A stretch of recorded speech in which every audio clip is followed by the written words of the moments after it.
কাদিয়ানীদেরকে অমুসলিম ঘোষণা করতে আপনাদের বাধা কোথায়?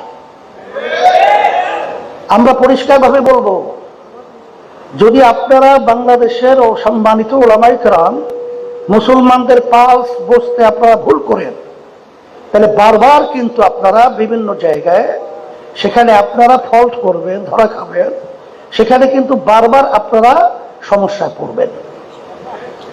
সম্মানিত ওলামায়ে কেরাম সহ দিনদার মুসলমান সবাইকে আমি বিশেষ করে অনুরোধ করব, আমি আপনাদের সামনে যে প্রথম আয়াত শরীফ তেলাওয়াত করেছি, অর্থ জানার পরেও ফাইজা তুলিয়াত আলাইহিন্না যাদাতহুম ঈমানা, জানা জিনিস আলোচনা করার পরে ঈমান আরো মজবুত হয়, বাড়ে।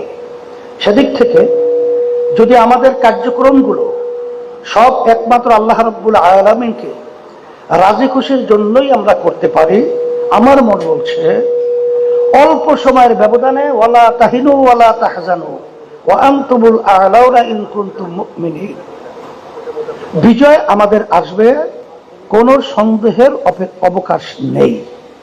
তাই সেদিক থেকে আমি সকলকে যত আহ্বান জানাবো, যেহেতু আলহামদুলিল্লাহ আজকে মঞ্চের মধ্যে বাংলাদেশের ভিতরে উল্লেখযোগ্য সম্মানিত এক কথায় নেতৃত্ব দেওয়ার মতো এবং সময় উপযোগী সিদ্ধান্ত নেওয়ার মতো উলামায়ে কেরামরা উপস্থিত রয়েছেন, আপনার সামনে যারা উপস্থিত রয়েছেন, আমরা সবাই যদি একাকার হয়ে যদি আমরা ইখলাস নিয়ে যদি আমরা সামনে অগ্রসর হতে পারি, আল্লাহর রহমতে আমাদের বিজয় আল্লাহ দান করবেন।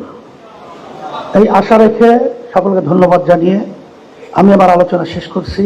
দোয়া চাই, দোয়া করি আল্লাহ আমাদেরকে খালেস দ্বীনের উপরে থেকে দুনিয়া এবং আখিরাতে আল্লাহ কল্যাণ দান করবে, এই আশা রেখে শেষ করছি। আলহামদুলিল্লাহ ওয়া আখিরু দাওয়ানা আলহামদুলিল্লাহি রাব্বিল আলামিন।